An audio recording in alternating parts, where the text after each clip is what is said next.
नमस्कार मित्रों, मैं पुनः आपके सामने आज एक ऐसा विषय लेके आया हूँ जिसमें आपको आभास होगा कि संत पुरुष जो होते हैं वह भगवान के सृष्टि में किसी भी पदार्थ, वस्तु, प्राणी जो भी अमानत है उसका अपमान नहीं करते हैं।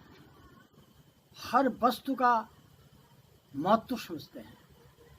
उनका लक्ष्य होता है कि एक छोटी से छोटी, बड़ी से बड़ी जो भी चीज़ है वह सृष्टि में काम आती है। एक संत थे स्वामी रामदास जी।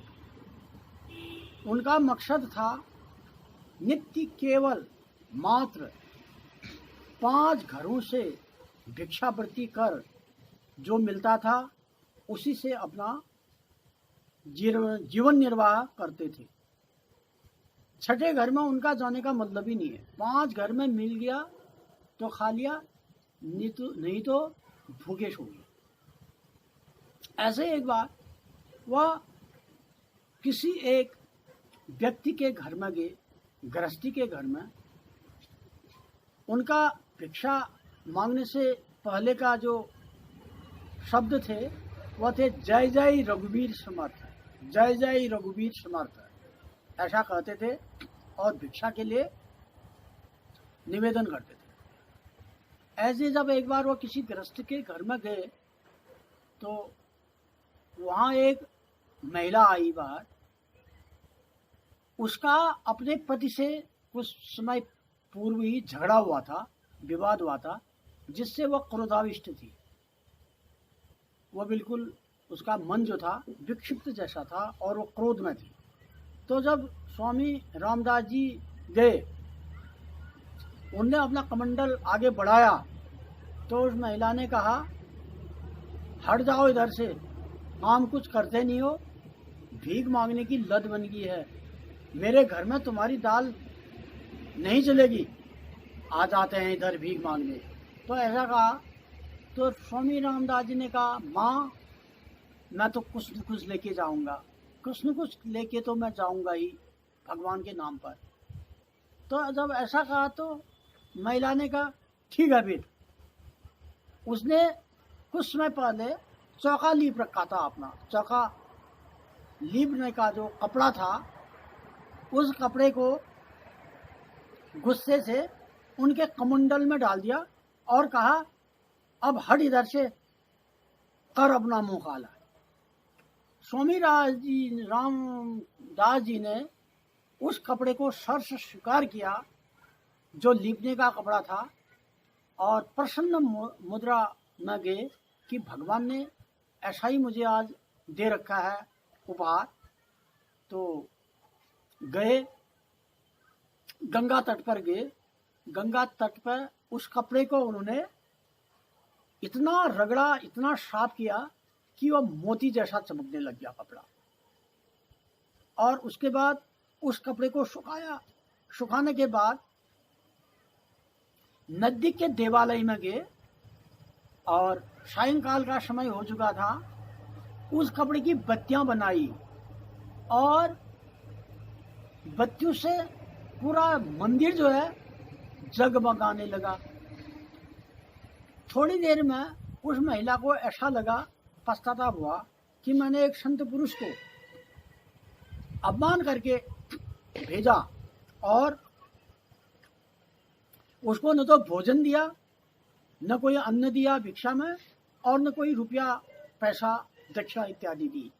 तो मैंने तो एक चौका लिपने का कपड़ा दे दिया। तो अब संत कहाँ गए होंगे मेरे घर से? तो ढूंढते ढूंढते वह उसी देवालय में जा पहुंची जिस देवालय में बत्तियां जगी थी, दीपक जल रहे थे और स्वामी रामदास जी अपने भगवत भजन में तल्लीन थे। वह महिला गई, उसने स्वामी जी से माफ़ी मांगी, स्वामी जी मैंने आप जैसे संत पुरुषों का बड़ा अपमान कर लिया है और मुझे आप माफ़ करें, मैं क्षमा प्रार्थी हूँ। तो स्वामी रामदास जी ने कहा, माँ आपने मुझे बहुत उत्तम, उचित, रुचिकर भिक्षा दी। यदि आप मुझे भोजन देते तो कुछ समय क्षणिक मेरी भूख मिटा देता, फिर बाद में भूख मुझे लगनी थी। अगर रुपया पैसा भी देते तो वह खर्च हो जाता, लेकिन आपने मुझे ऐसी भिक्षा दी जिस भिक्षा से सारा मंदिर जो है जगमगा रहा है। तो आपने उचित ही भिक्षा मुझे दी। तो इसका ये भावार्थ होता है कि संत महापुरुष अपमान को भी मान समझते हैं। उनके लिए न कोई छोटा, न कोई बड़ा, न कोई मान, न कोई अपमान। आप उनको अच्छा भोजन दे दें, उसमें संतुष्ट। उनको आप कोई ऐसा पदार्थ दे दें जो किसी काम का न हो, वह भी उनके लिए अमृत है। उस महिला ने उनको जो है चौका लीपने का वस्त्र दिया जो किसी काम का नहीं, उसको बाहर वो फेंक सकते थे, लेकिन उन्होंने उसका भी भिक्षा का उपयोग समझा। तो ऐसे होते हैं संत महापुरुष। संतों का तात्पर्य यही है कि जो भगवान दे रहा है किसी भी प्राणी को या स्वयं को, वह उनका आशीर्वाद है, उसको ग्रहण करना चाहिए, प्रेम से स्वीकार करना चाहिए।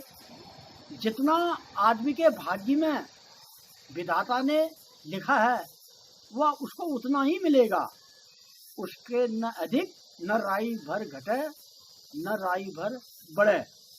तो आदमी को संतुष्ट होना चाहिए हमेशा। तो इन्हीं शब्दों के साथ मैं अपनी बात को विराम देता हूँ। धन्यवाद।